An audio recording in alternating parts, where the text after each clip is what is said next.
प्रधानमंत्री नरेंद्र मोदी ने नाहन के चौगान में विजय संकल्प रैली को संबोधित करते हुए कहा, भारत को जो स्पीड और स्केल चाहिए वो सिर्फ भाजपा ही दे सकती है। उन्होंने अपने भाषण से पूर्व हिमाचल में गुजारे समय को याद किया, मां शूलिनी और सभी देवी देवताओं को याद किया। उन्होंने कहा कि जब मैं हिमाचल का प्रभारी था तब भी हिमाचल को अपना दूसरा घर मानता था और आज भी मानता हूं। मोदी ने कहा कि समय बदला है पर मोदी नहीं बदला। पीएम मोदी ने अपने भाषण में अपने हिमाचल के साथियों को भी याद किया। उन्होंने कहा कि मेरे लिए नाहन नया है और ना ही सिरमौर नया है, लेकिन मुझे कहना पड़ेगा कि आज का माहौल नया है। जब देश मोदी को जानता नहीं था तब भी आप लोगों ने मुझे आशीर्वाद और प्यार देने में कोई कमी नहीं रखी। समय बदला है लेकिन मोदी नहीं बदला है। मोदी का हिमाचल से वही पुराना रिश्ता है।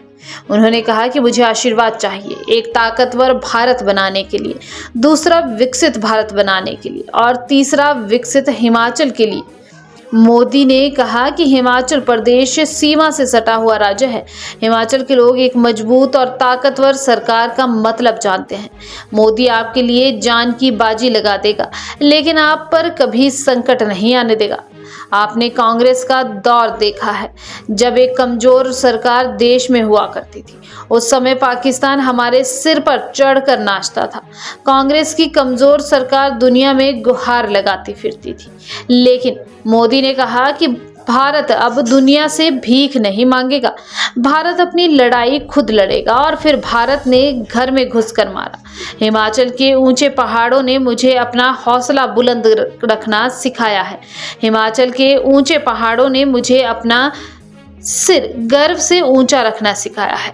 मैं मां भारती का अपमान नहीं कर सकता, लेकिन कांग्रेस मां भारती के अपमान से भी बाज नहीं आती। कांग्रेस को भारत माता की जय कहने से दिक्कत है, कांग्रेस को वंदे मातरम कहने से दिक्कत है। ऐसी कांग्रेस कभी हिमाचल का भला नहीं कर सकती। पीएम मोदी ने कहा कि एक तरफ मोदी की गारंटी है और दूसरी तरफ कांग्रेस का बर्बादी का मॉडल। सत्ता पाने के लिए कांग्रेस ने हिमाचल के लोगों से खूब झूठ बोला। इन्होंने कहा कि पहली कैबिनेट में ये होगा और वो होगा, लेकिन पहली कैबिनेट में कुछ भी नहीं हुआ, बल्कि कैबिनेट ही टूट फूट गई। कांग्रेस और इंडी गठबंधन स्वार्थी हैं और अवसरवादी हैं, ये घोर सांप्रदायिक हैं, ये घोर जातिवादी हैं और ये घोर परिवारवादी हैं।